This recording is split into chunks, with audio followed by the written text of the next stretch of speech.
Hello and welcome to the Eye on the U podcast, the Miami Herald's Miami Hurricanes podcast. I'm David Wilson. I'm joined, as always, on the other line by Susan Miller-Degnan, our Hurricanes beat writer here at the Herald, ready to hit the road and eat some cheesesteaks on the first road trip of the year. Yes, I've already found out that at Temple, that's the medium meal, Oh cheesesteaks. yeah, that's pretty good. Yeah, I think that's pretty cool. I Yeah, really do. Don't have to go to, where is it, Geno's? I there's don't know. Geno's, there's Pat's. I like Yeah, Jim's. Pat's. John's is popular. Like they're any male first name you can think of. Um, they've got a cheesesteak place named after that. Especially if it's like an Italian first name, Italian or Irish. A lot of that obviously up in Philly. Um, anyway, Miami, when we talked last week, it was right before the Bethune-Cookman game. We talked a little earlier, talked about Texas A&M. Don't have a lot to say about Bethune-Cookman. Really don't have a lot to say about Temple either, although we will hit on a little bit of what this little stretch of Miami's season means. They got their FCS game, then they play a non-major conference team this weekend, then the bye week, and then Georgia Tech, who seems to be improved, but probably still one of the worst teams in the ACC.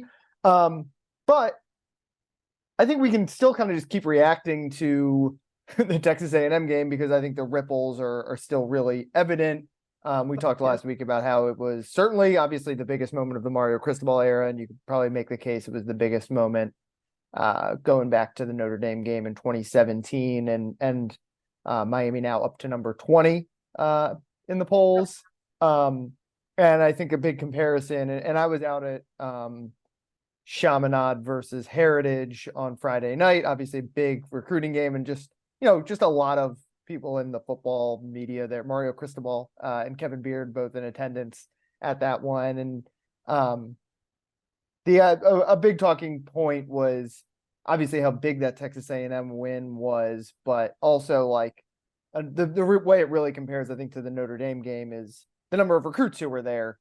And it's funny, Jaden Davis talked about it right after the Notre Dame or after the Texas A&M game, kind of his recollections of that Notre Dame game. And obviously we saw a couple big commitments out of that, but none bigger than Armando Blunt from Miami Central, 5-star defensive lineman, top 5 player in the class of 2025. A lot of buzz. He's going to reclassify to the class of 2024, graduate a year early, and become part of Miami's incoming class.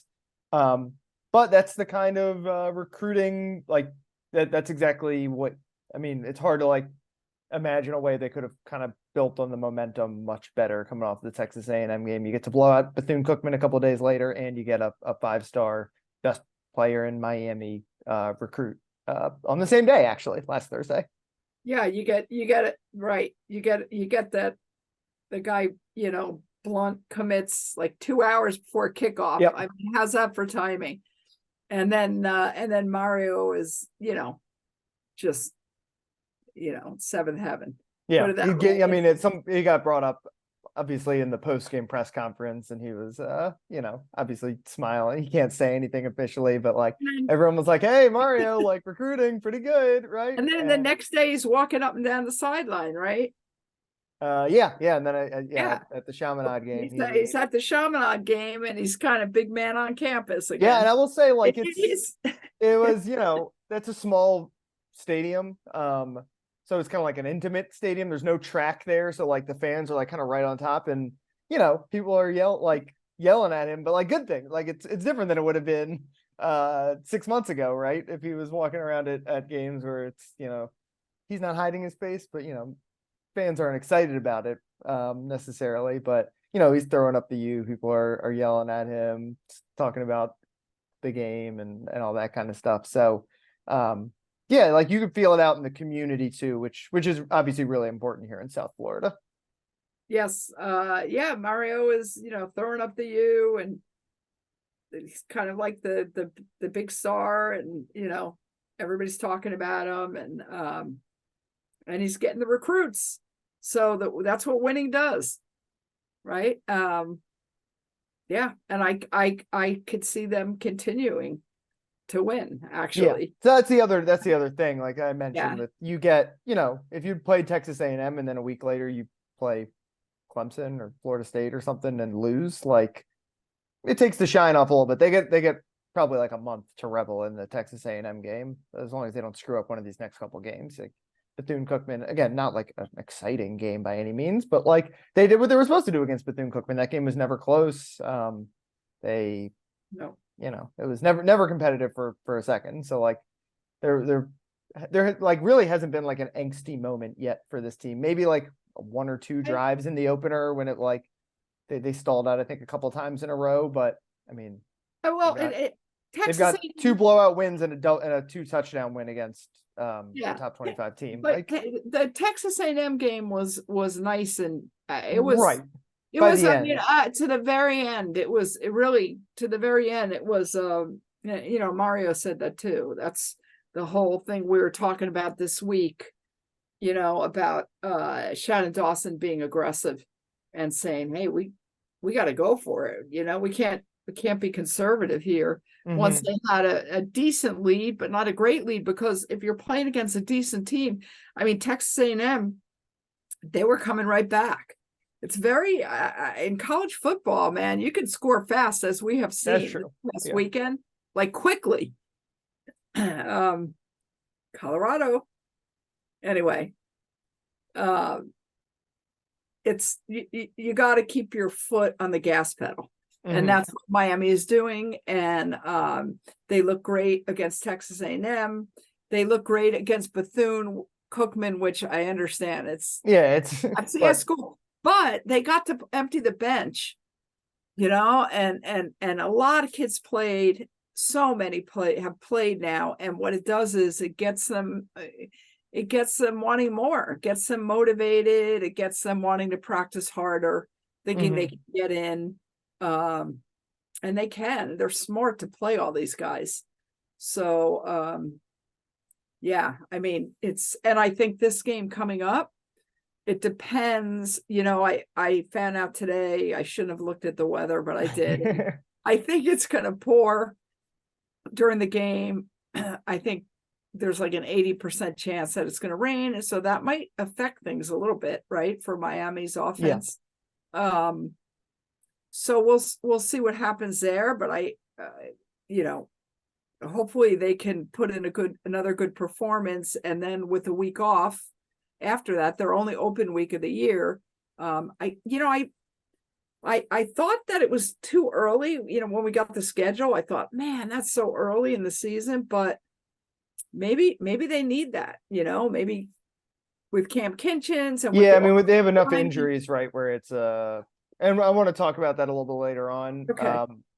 Specifically, the defensive line was like kind of ravaged on Saturday. 3 starters out. Yep. Who knows how long all those guys are going to be out? But like that's a problem. It wasn't a problem on Saturday. Obviously, I don't think it'll be a problem this coming Saturday. Or sorry, it wasn't a problem last week. I don't think it'll be a problem this Saturday, and maybe it won't be. Like I think their depth is pretty good there, as we've seen, but it's still, like you said, like not bad time for a bye week with those injuries, because when you're missing 3 of your starting defensive linemen, that's a huge problem, generally speaking. If that's still the situation when you go to play Clemson or North Carolina, like it really changes the complexion of a game like that. You mentioned clearing the bench and all that kind of stuff. And I think when we talk about just like the good energy around the program, like that stuff kind of matters too. And the clearing the bench is like just a small piece of it, but the young guys playing is a big deal, just at large. And it's something we talk about, it feels like every year. We're like, at least some of these young guys look pretty good. But it's really different when you're like, at least these young guys are pretty good and they're contributing to a good team that, even going back to 2017, there weren't a lot of, like, DJ Dallas, I think, was playing a lot as a freshman, but for the most part, that was, an older team. So you're kind of like threading the needle right now if you're Miami, where you're like, you're good this year. It seems like you're going to be, I think, certainly like top 4 in the ACC, top 5, something like that. But you're also doing it it's not just like you're this senior super transfer heavy team. And they have a lot of experienced guys, a lot of transfers. Some really important guys who will probably just play at Miami for 1 year. Javion Yeah, Cohen, yeah, probably be in the NFL next year. You got him for 1 year. Make the like most of Matt it. Matt Lee. Lee, another one. They- But you're threading the needle where you've got a lot of good team. Branson You've also Dean. got a nice little core Oh, yeah. to build on. Yeah. There are some, I was thinking there are some pretty good Yeah, there are. transfers, who are really contributing, because you That's never know. been, I'd say that's been the I- biggest surprise to me on this. I think we talked about it last week or the week before. I'm not surprised Tyler looks awesome. Yeah, I guess I'm a little surprised how good the wide receivers are. Again, I think we're going to talk about those two position groups in particular in a little bit, but I was kind of like skeptical about the portal plan that Miami had, where they seemed to really be valuing like depth over top end talent. I just wasn't sure. I figured like, okay, they figured out their depth. I don't know how many of these guys are like no doubt ACC like above average starters, but all those guys like pretty much. I was pretty confident about the linemen, Lee and Cohen. I thought were both going to be all ACC caliber guys, but like I didn't know what to expect from Branson Dean. Yeah. All these corners, Yeah. Jaden Davis. I didn't Oh know my what to God. expect. Like there Jaden have been just a Davis. lot of guys who have exceeded expectations, at least my expectations. Oh, for sure. Jaden Davis is like a first team all ACC. Yeah. But He's like Trajan Bandy. Like he's like as good as like he's peak Trajan Bandy, basically. yeah, he's really good and really smart. And yeah, a lot of good transfers. The D line, Akeem Mesidor, I know it's his second. Yeah, it's his second year, so I wasn't necessarily counting him, but yeah, that was a big addition when they got it. And another guy who was not like, it's not like, I keep comparing it to like the Jalen Phillips, De'Aaron King, like that class of guy, Quincy Roche, right? Like those guys all came in, and you're like, okay, I know these guys are going to be stars because, well, Jalen was obviously a different case, but I know these guys have a really good chance to be stars because they've been stars before. Like a guy like Mesidor coming in, he was really good at West Virginia, but it's not like he's better at Miami than he was there. Like they've just had a lot of guys exceed expectations, and they were already good players. So when you exceed expectations, they become really good players. Right. Yeah. And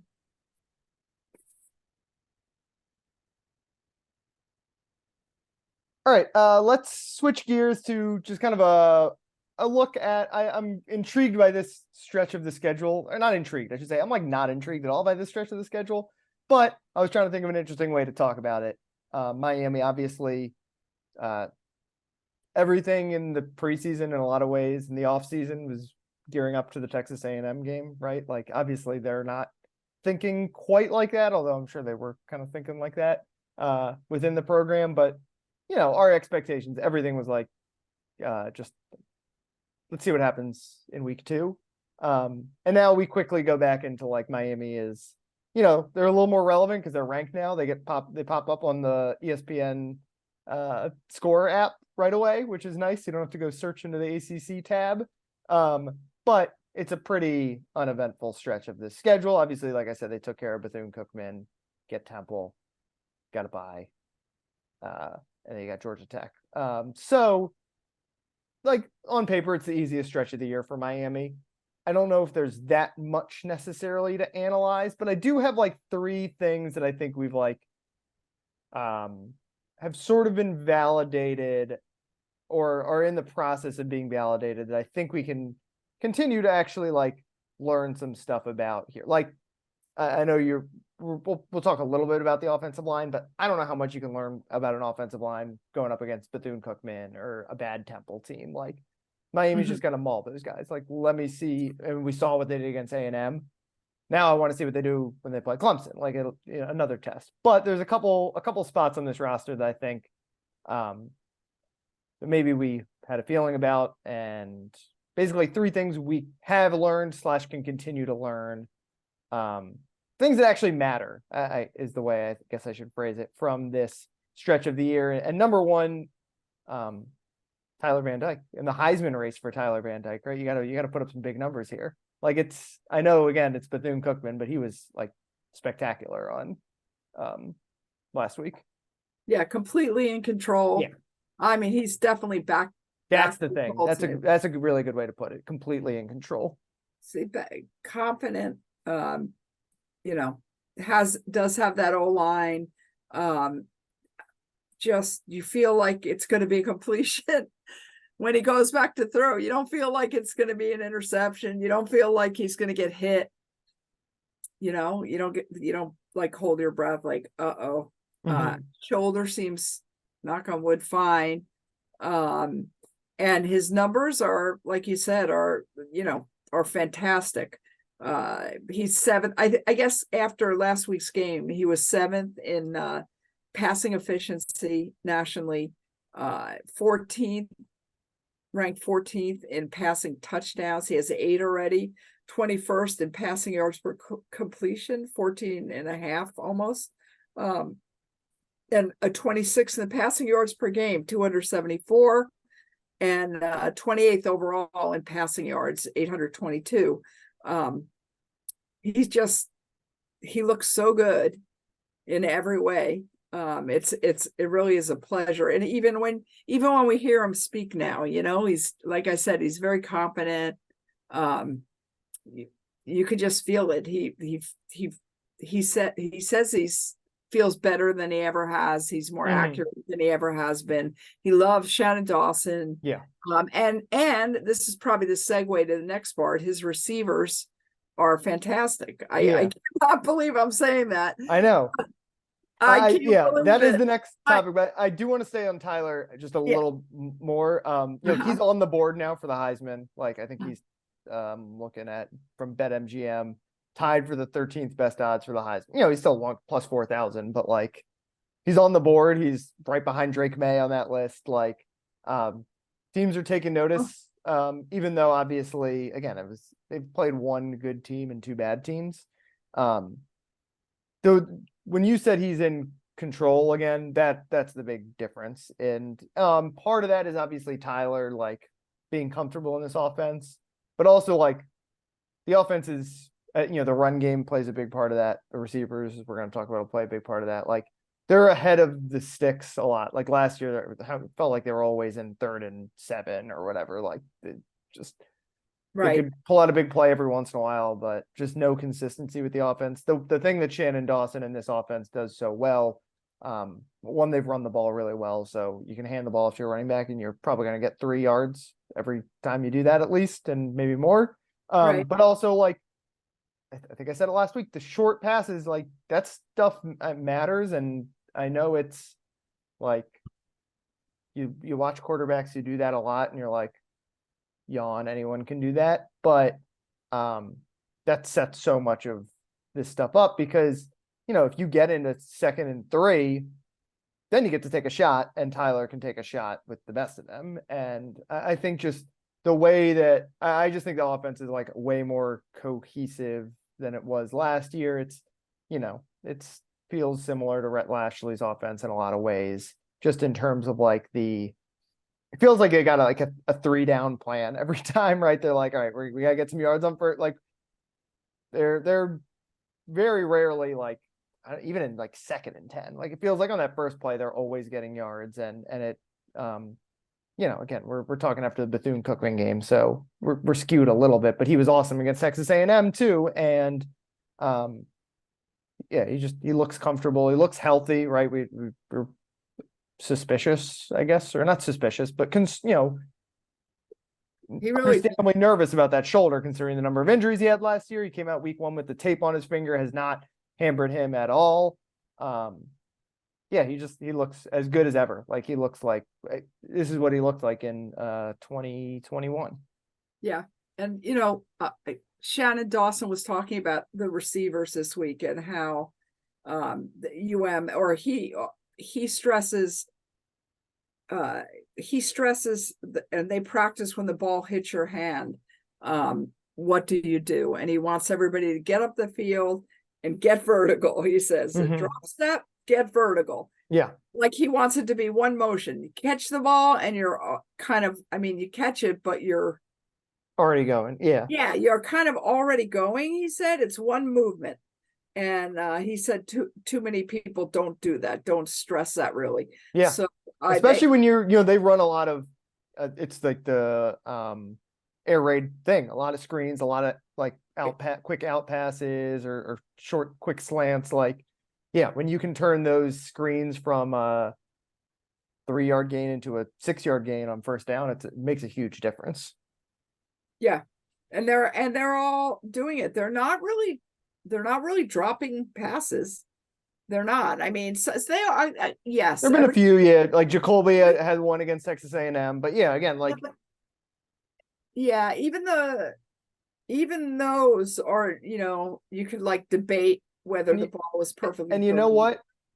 Every college football team draft, like it's the one thing I always say about like people like get hung up on missed tackles and drop passes, and yeah, Right. like Miami has had some real problems with that in recent years, but like if you're gonna like freak out every time someone misses a tackle or drops a pass in college football, like just watch the NFL instead. Like it comes with the territory in college football. Yeah, I mean, that has to be coaching. I mean, David, to me, so much of this is coaching. The difference. Yeah, the two I coordinators really seem to just be, I think I think on defense they went really heavy in the transfer portal, and you can see a lot of those, like a lot of new guys are difference makers, especially yes, Francisco Marigo is like a game changer for this team. Jaden right. Davis is a game changer for this team. But yeah, I just think they have I don't know, like both. I mean, the defense last year probably just like the talent I think was a big difference. And obviously the Tyler injury screwed things up on offense, but I don't know. Can you like tell me what the identity of like the offense and the defense were last year? It just felt like they were like, we are a college football offense. We are a college football defense. Like this year you could like really like know what the game plan is on every drive on offense and on defense.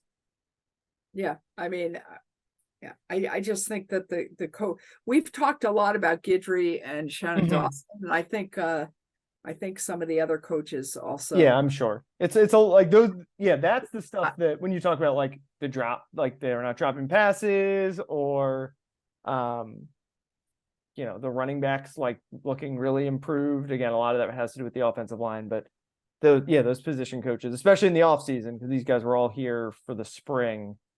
That's where they make a difference. Like the development. A lot of guys have improved a lot. Like they've got a lot of transfers who are better. Yeah, Tyler has being healthy just makes everyone better.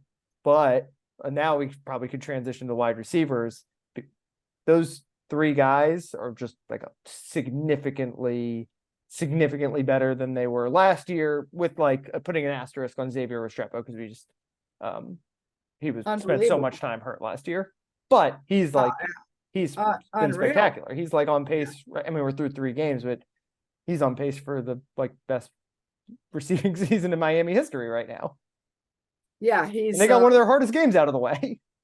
Yeah, he's Xavier 15th in the nation, with 104.7 receiving yards per game. Mm-hmm. He's so tough. Oh my God, he blocks, he does everything. Go through that. He just does everything right. I think I had a lot of fun writing about him after the game last Thursday, which was again like kind of a boring game, but it was just fun to like kind of, because he's been good but he's been around for so long and he talks every week, right? Like it's almost easy to ignore him because he's like the wall. It's like the part of the wallpaper, right? But he had the block on Brashard Smith's touchdown. He had the block on Jacoby George's touchdown. That was last week, right? The screen pass. He's done everything but score a touchdown. He's totally, yeah.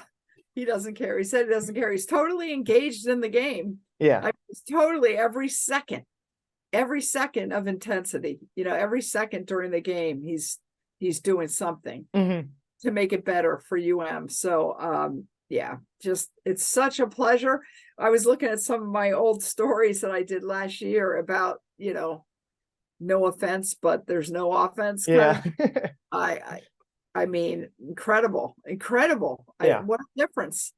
What a difference. A real turnaround. And the defense too, by the way. That's what I mean. The defense too, the DBs look much better to me. Yeah. I don't know.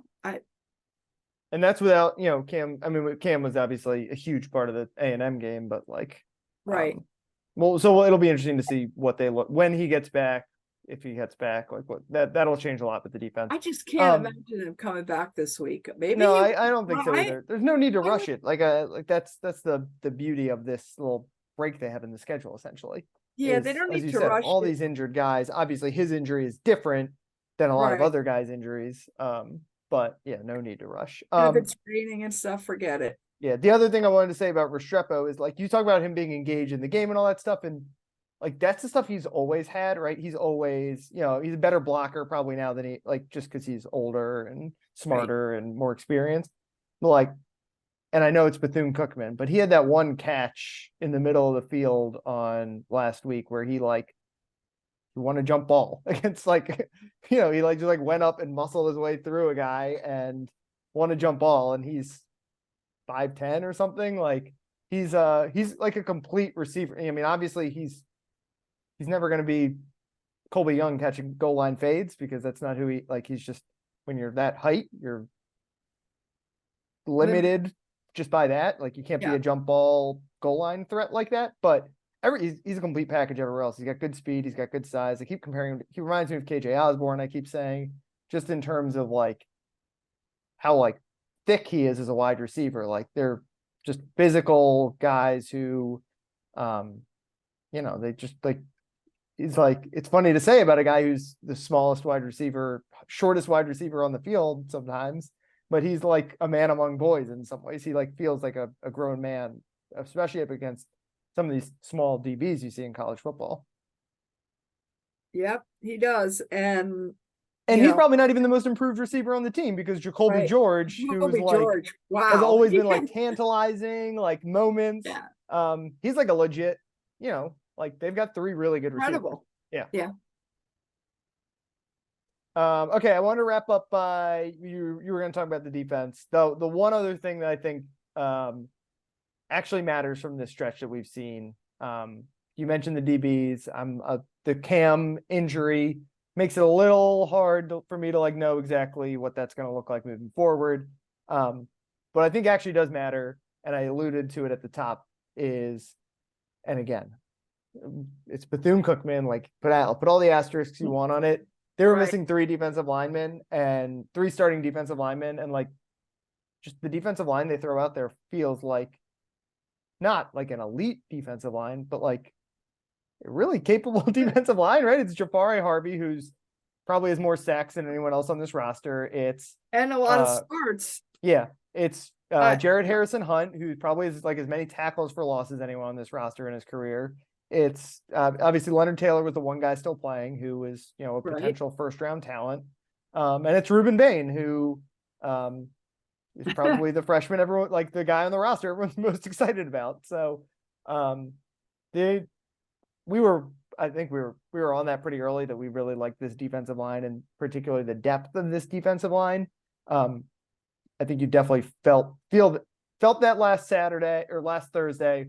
We'll see how many of those starters, Nigel Kelly, Akeem Mesidor, Branson Dean, are back this Saturday.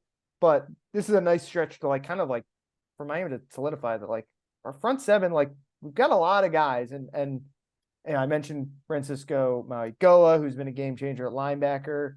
KJ Cloyd, who was like a guy who didn't play a lot at Louisville and now starting for Miami and pretty good, and like Wesley Bissainthe, obviously like coming off the bench right now. They go too deep at every spot.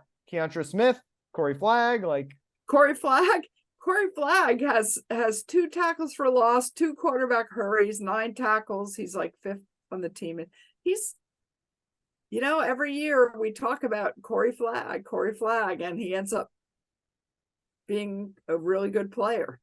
This is where I talk the depth, that's where this matters, is that Corey Flagg now doesn't have to be the best linebacker on the team. He can be the 3rd best linebacker on the team. And when he's the 3rd best linebacker on the team, that's a big deal. And everyone's pushing each other. And you mentioned it with Jafari Harvey, applies definitely to Corey Flagg too. Like a lot of starts under their belt for some of these guys who are now like reserves, rotational guys. Like the defense is, whereas I think like the offense is, the line is old, but a lot of other spots are like relatively young, right? Colby Young's in his second year. Obviously, Restrepo is a vet. Van Dyke's a vet. The running backs, there's young running backs there, whether it's AJ Allen or Mark Fletcher. The defense, they've got some young guys, obviously, that are a big part of things. Ruben Bain, Wesley Bissainthe only year 2. That's like a really experienced defense. Like they could easily on any, if you start Jafari Harvey over Nigel Kelly, and I'm sure there will be times this year when they're like rotating. I think everyone in that starting lineup, if that's the one change you make, I think everyone in the starting lineup is an upperclassman. Like they're a bunch of grown men basically. Yeah. Now, yeah, you're talking about offense and defense, right? Well, Yeah. no, I'm talking about defense. Offense are a little, I think, I mean, little younger, just because Maigoa is involved, right? Inez Cooper, like you got 2 underclassmen starting on the offensive line. Thomas Gore is you know what year? I want to look him up. He's an older guy too, because he was a transfer. He has 2 Transfer from tackles Georgia for State, loss. right? Yeah. He has a forced fumble. Yeah, he's a 5th year guy. Like they got a lot. Like they're old on that side of the ball, which is a good thing. It is a good thing. You know what? You know who else is going to start doing better? Jacob Lichtenstein. Yeah, he had made a couple plays on apparently Thursday. I think Guidry said that he had been a little banged up, kind of. Yeah. You know, I mean, that's another guy. He's what, 9th on the depth chart or like the 9th defensive lineman, and that's a guy who this time last year we were like, he's like a borderline starter. He already has a sack. He always. I think Guidry said this too. Whenever he's in, he makes something happen. Yeah. He has a sack. He has a fumble recovery. He's just like around the ball, and I think he's probably not the largest guy.